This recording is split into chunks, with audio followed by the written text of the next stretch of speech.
Olá, segunda série, tudo bem com vocês? Pessoal, para a nossa aula de hoje, já vamos começar a falar sobre o sistema reprodutor. A função principal, do sistema reprodutor é a manutenção da espécie por meio de produção de descendentes viáveis, né? É dessa maneira que nós vamos produzindo os descendentes em qualquer espécie que seja uma espécie que dependa, né, dessa troca de gametas. Então, para dar início aqui, vamos falar sobre o sistema genital masculino, que externamente ele é formado de pênis e escroto, e internamente por testículos, epidídimos, ductos deferentes, uretra e glândulas acessórias. O pênis é o órgão copulador masculino. Então, ele é formado por esses corpos cavernosos aqui, esse que está pintadinho de rosa por dentro, dorsais, e por um corpo esponjoso, ventral, dentro do qual vai passar a uretra, tá? Então, a uretra, ela faz parte do sistema reprodutor masculino. Os corpos cavernosos e esponjosos vão se encher de sangue durante a ereção. Então, depois do pênis, nós temos o escroto e testículos.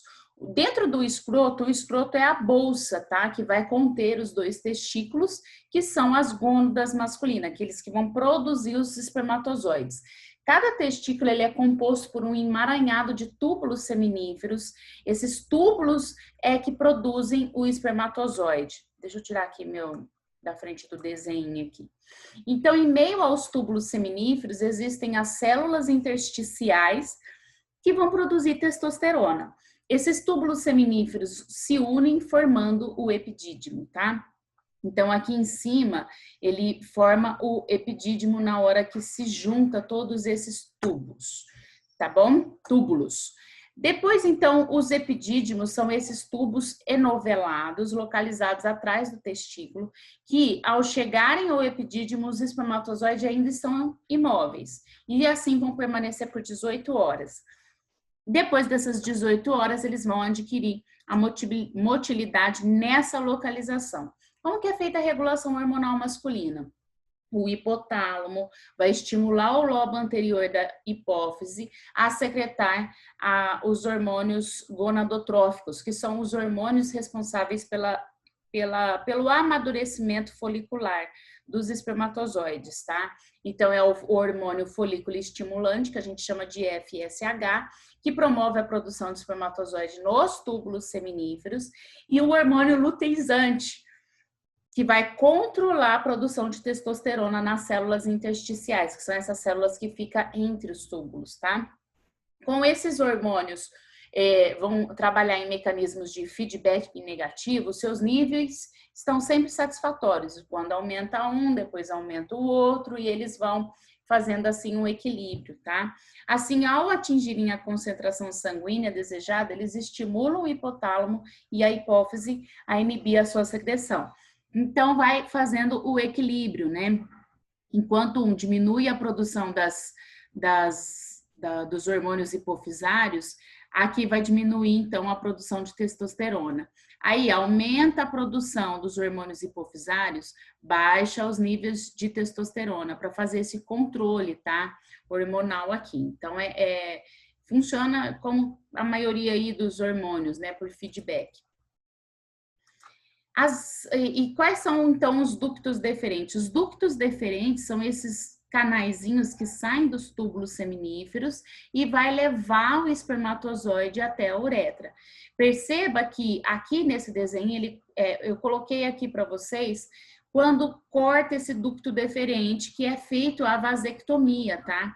Então, quando é feita a vasectomia daquele que corta, que não tem mais comunicação, esse tubinho, é um procedimento irreversível, e aí o espermatozoide que é produzido, ele continua sendo produzido aqui, só que ele não consegue chegar até a uretra. Existe uma outra maneira de fazer esse tipo de operação, que é feita uma amarração, também é chamado de vasectomia, tá?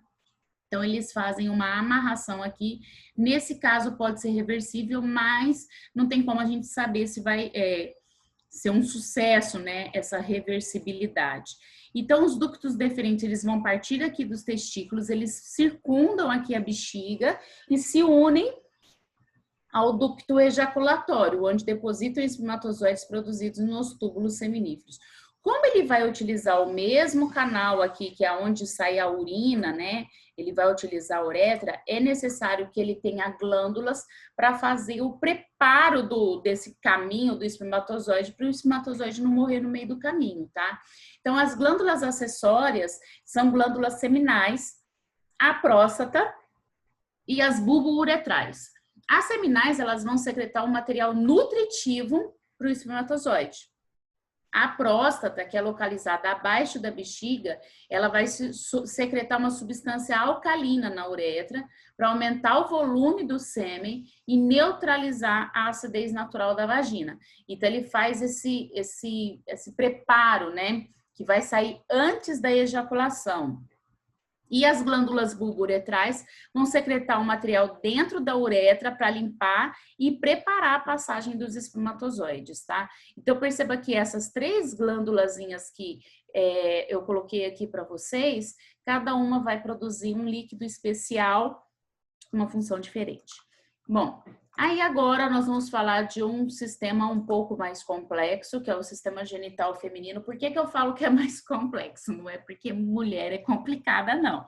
Mas no nosso corpo nós temos a produção de 2 hormônios diferentes para o funcionamento do sistema reprodutor feminino, né? Então ele é composto de pudendo feminino, que a gente chamava de vulva antigamente, vagina, útero, tubas uterinas e ovários. Na mulher, ao contrário do homem, a uretra não é parte do sistema genital, ela fica só como parte do sistema urinário mesmo, tá? Então, o pudendo feminino, ele é formado por pelos pubianos, né, que vai recobrir e para proteger essa região, delimitada e protegida externamente por 2 pregas cutâneo-mucosas intensamente irrigadas e inervadas, que é chamado de lábios maiores, tá? Então, além da parte de fora, que a gente chama de pudendo, a antiga vulva, aí depois por dentro nós temos os lábios maiores. Abaixo, bem aqui abaixo, ó, fica o clítoris, bem abaixo dos lábios maiores. Abaixo do clítoris fica o ósteo externo da uretra. Mais internamente, outra prega mucosa dupla, que é chamado de lábios menores do pudendo, envolvendo o ósteo da vagina. A entrada da vagina ela é protegida por uma membrana circular, então tem essa membraninha circular aqui que a gente chama de ímen.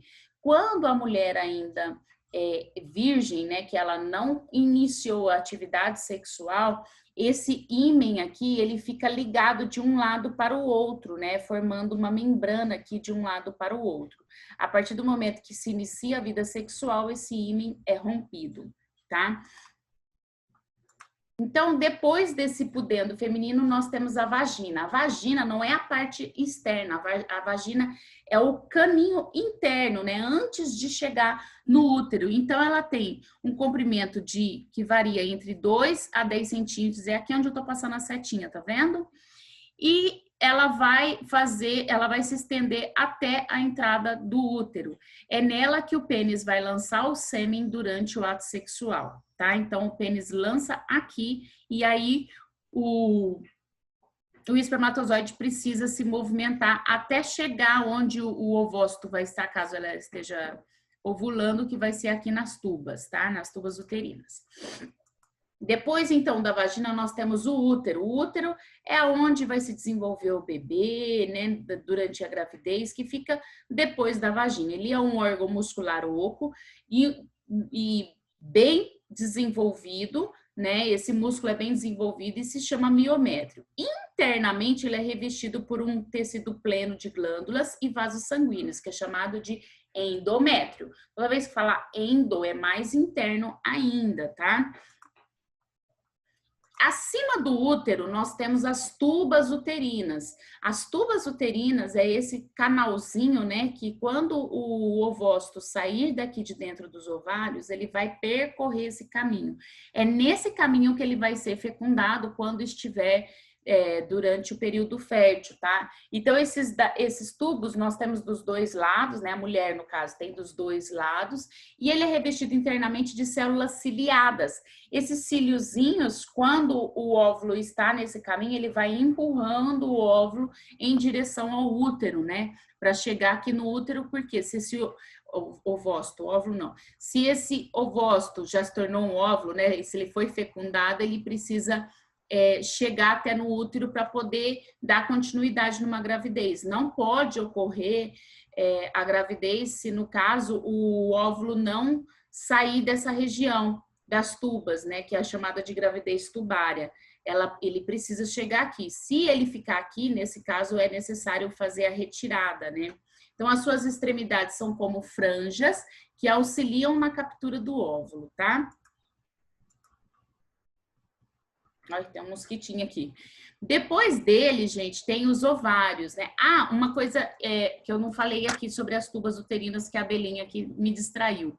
Quando é feita a cirurgia, né, que é chamada de laqueadura, é feito o corte ou também pode ser feito a amarração das tubas uterinas. Então, o ovócito que está dentro do óvulo não consegue chegar até o útero e assim não consegue ser fecundado também, tá? Só vai ser reversível se foi feita a amarração, se não, se foi feito o corte, igual está representando nesse desenho aqui, não tem como reverter essa cirurgia, tá? Os ovários são as gônadas femininas que vão produzir óvulos e sintetizar esses dois hormônios aqui, que vão atrapalhar um pouquinho aí a vida da mulher, né? Que é o estrógeno e a progesterona. As ovogônias, né, que são as células precursoras dos óvulos, elas começam a ser produzidas ainda no feto, a partir do 3º mês de desenvolvimento. Lembra que eu falei para vocês que, no caso aqui das mulheres, ele paralisa, vocês já devem lembrar disso, porque quando acontece a meiose, né, lá quando ele ainda é uma ovogônia, ele vai paralisar, ele tem uma primeira pausa. Quando a mulher ela entra no período fértil, que seria a menarca, né, a primeira menstruação, essas ovogônias vão começar a finalizar ali, né, chegar mais perto de se tornar um óvulo, só que ela também vai paralisar novamente na fase de meiose 2, né, na prófase 1. Porque a partir daquele momento ali, ele é chamado de ovócito e só quando ele é fecundado pelo espermatozoide é que ele vai continuar aí o processo de divisão celular da meiose, tá bom? E como que é feita, então, a regulação hormonal e o ciclo menstrual no caso das mulheres, né? A gente sempre conta o ciclo menstrual a partir do 1º dia do fluxo menstrual, tá? E ele vai ter uma duração aproximada de 28 a 32 dias, depende do corpo de cada mulher. A menstruação é a descamação daquela camada interna, né, do útero, que a gente chama de endométrio, e, consequentemente, a saída de sangue e tecidos pela vagina. A primeira menstruação pode ocorrer entre os 9 até os 14 ou 17 anos de idade, indicando que a mulher já é fértil. Essa fertilidade mantém-se até aproximadamente 50 anos de idade, quando começa a acontecer a menopausa, porque acaba, como a mulher ela já nasce com um número, né, de ovócitos, que isso é formado enquanto ela é um feto dentro do corpo da mãe. Quando isso para, os níveis hormonais começam a diminuir também, e aí é onde acontece a menopausa, né? Ou também chamado de climatério. O início do ciclo menstrual ocorre quando as taxas dos hormônios hipofisários aqui, né, que é o folículo estimulante e o hormônio luteirizante, vão diminuir, promovendo essa descamação do endométrio e, consequentemente, a menstruação, que dura de 4 a 5 dias, dependendo de cada mulher. E também se existe algum tipo de dificuldade ou doença, né, como por exemplo a endometriose, que é uma inflamação do endométrio, que a mulher pode vir a ter um período menstrual mais longo, tá? Durante, então, a menstruação, essa hipófise retoma a produção desse hormônio folículo estimulante, que estimula o desenvolvimento de um folículo, tá? De um ovócito lá. Cada folículo é uma estrutura localizada no ovário que contém um ovócito primário. Na época da primeira menstruação, a mulher apresenta 40 mil ovócitos primários, aproximadamente. O ovócito é uma célula que se encontra em processo de meiose. Ela teve início na vida intrauterina, quando essa mulher ainda era feto dentro do corpo de sua mãe, e aí estaciona nesse estágio de prófase 1.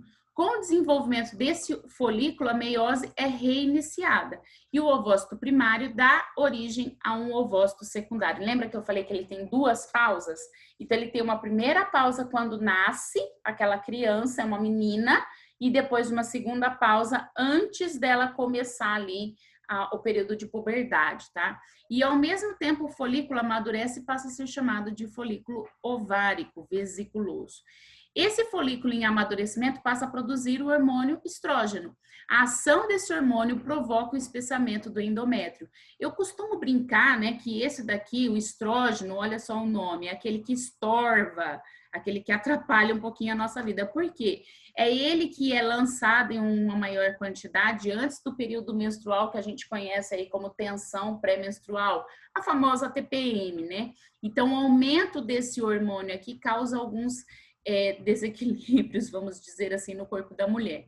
O aumento dos níveis desse estrógeno leva a hipófise a secretar o hormônio luteizante em grande quantidade. O incremento dessa concentração no organismo provoca a ovulação no 14º dia do ciclo menstrual. A ovulação é a eliminação do ovócito secundário para a tuba uterina. O hormônio luteizante também induz o folículo, agora vazio, a se transformar no corpo lúteo, antigamente chamado de corpo amarelo, estrutura que passa a produzir estrógeno e progesterona.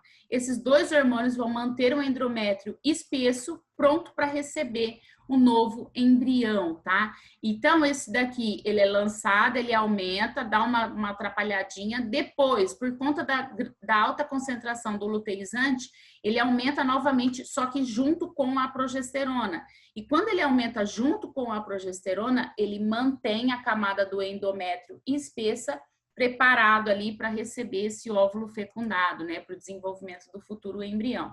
Eu gosto bastante desses gráficos que demonstram isso daqui, porque dá para a gente ver o que acontece desde o primeiro dia do ciclo menstrual. Então, aqui, considerando como se fosse o primeiro dia, tá? Acabou de acontecer a menstruação, tá vendo aqui, ó, até pintadinho de vermelho. O hormônio FSH, ele tá em baixa. Depois, quando ele começa a aumentar aqui, tá vendo? Ele e o hormônio luteizante também tem um aumento.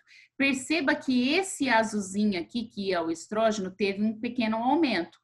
Então, esse daqui é o que vai provocar a ovulação. Depois ele tem uma queda e ele aumenta novamente junto com a progesterona, preparando esse corpo aqui para receber um embrião, caso haja fecundação. Quando não há fecundação, os dois vão baixar aqui, fazendo com que a mulher menstrue, tá? Esse daqui eu já falei. Bom, então é assim que acontece. E sobre a gravidez? A gravidez é considerada que ela tem o início desde a concepção. Desde o momento que o espermatozoide fecundou o óvulo, ali já é chamado de gravidez, tá? E ela vai terminar com o nascimento do bebê, é lógico. A concepção, ele é um processo de fecundação e implantação desse embrião no útero. Lembra que eu falei que depois que aconteceu a fecundação óvulo, espermatozoide, os cílios da tuba uterina vai empurrar esse vamos dizer assim, essa mórula, né, que já virou uma bolinha toda cheia de células, até chegar lá no útero. A fecundação ou fertilização ocorre quando o espermatozoide penetra o ovócito secundário. Existem métodos, né, também contraceptivos que a gente já vai ver daqui a pouquinho. A união, então, desses dois gametas forma uma célula ovo, que a gente conhece também como zigoto. Ele vai ter início no processo de sucessivas mitose, enquanto ele é deslocado lá pelos cílios, né, em direção ao útero, e ele chega no útero 72 horas depois da fecundação, ou seja, 3 dias depois que ele foi fecundado, ele já está dentro do útero. Na cavidade uterina, ele passa a se chamar de blastocisto, que depois de 2 ou 3 dias vai se implantar no endométrio, ele precisa grudar no endométrio para ele ficar ali terminando o desenvolvimento. E esse processo a gente chama de nidação, tá? Após a nidação, esse blastocisto emite projeções de seus tecidos para o interior do endométrio. Essas projeções são as vilosidades coriônicas, que passam a produzir um outro hormônio que é chamado de gonadotrofina coriônica, que induz o corpo lúteo a secretar mais progesterona para manter o endométrio espesso e segurar esse embrião dentro do corpo da mulher, tá? Então, a progesterona é aquele hormônio que mantém a gravidez. A partir do terceiro mês, essas vilosidades originam a placenta.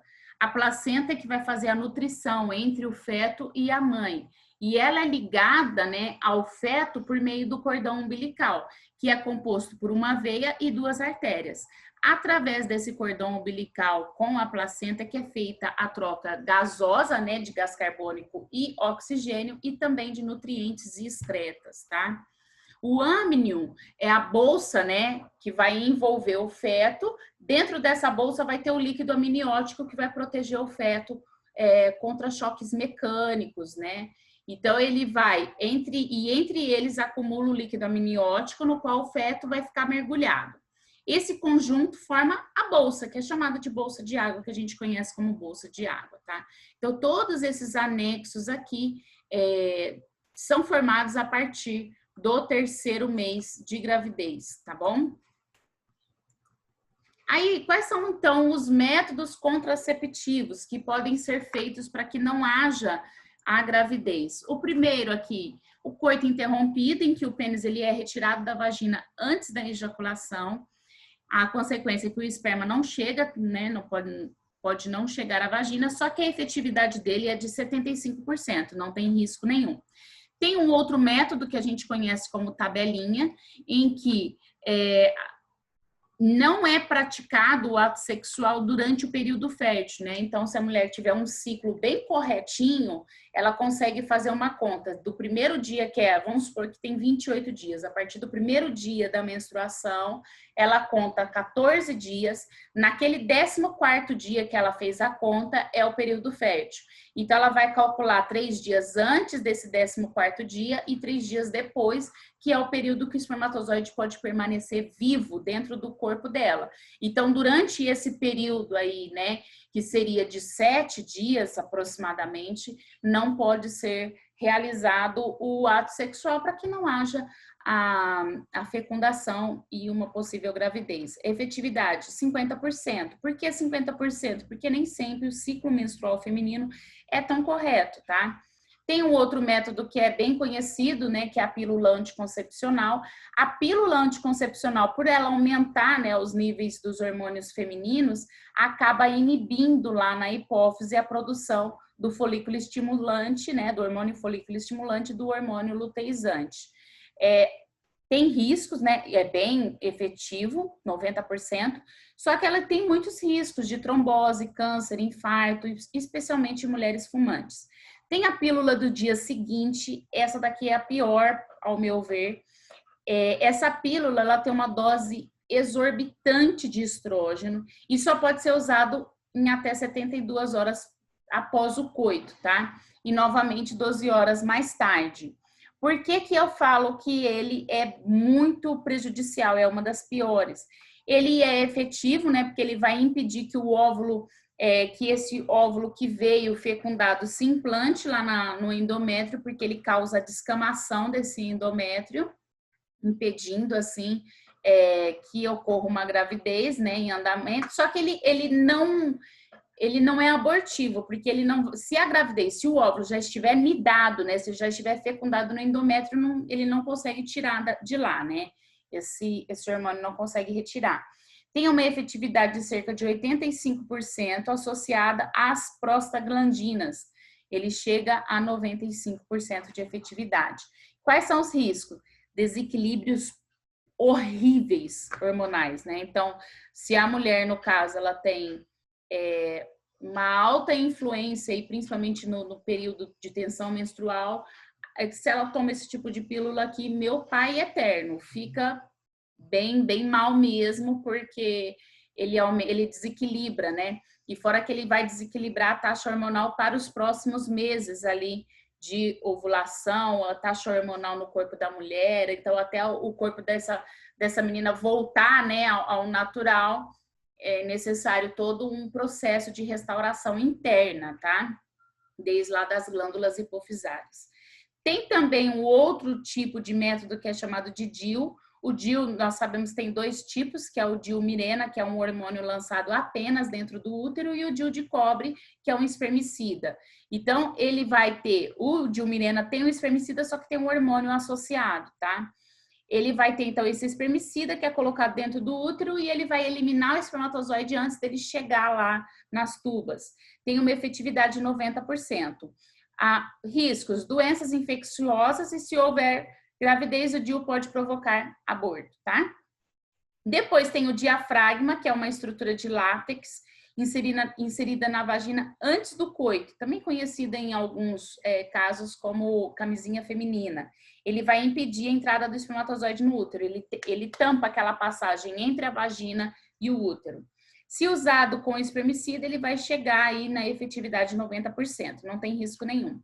Preservativos, né, a camisinha, que é uma fina membrana, né, de látex colocada ao redor do pênis ou dentro da vagina, que impede o contato do espermatozoide com a vagina. Efetividade 85%. Nossa, mais baixo que os outros? Sim, porque pode romper, pode ter um furinho que não dá para ver, né? Então, efetividade baixa aqui e não tem risco nenhum.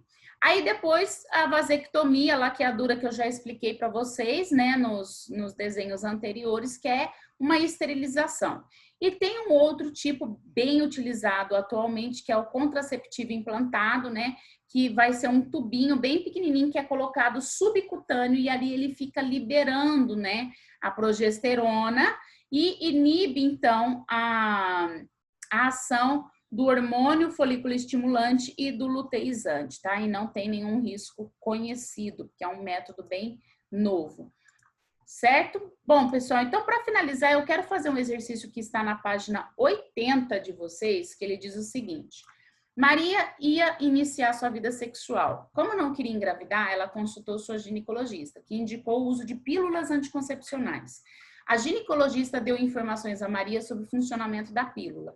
Como Maria ainda continuava com dúvidas, fez algumas perguntas à ginecologista. Faça o papel da ginecologista e esclareça as dúvidas de Maria.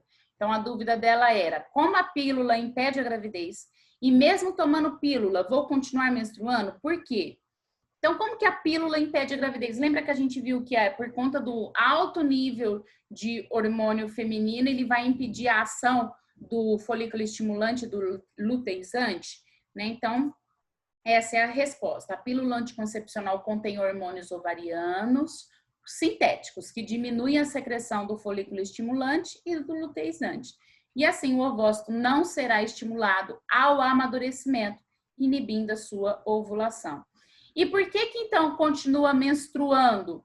Porque a partir do momento que você para de tomar esse hormônio, a produção de FSH e LH aumenta e aí a pessoa vai descamar lá a camada do endométrio menstruando, né?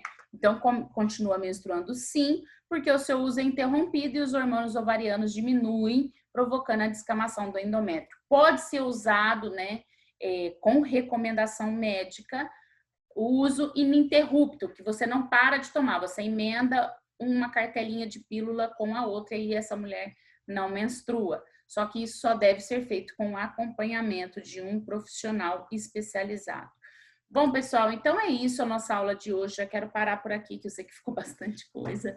E aí a gente dá continuidade a partir da semana da próxima aula, já entrando no módulo 4, que vamos falar de reino vegetal.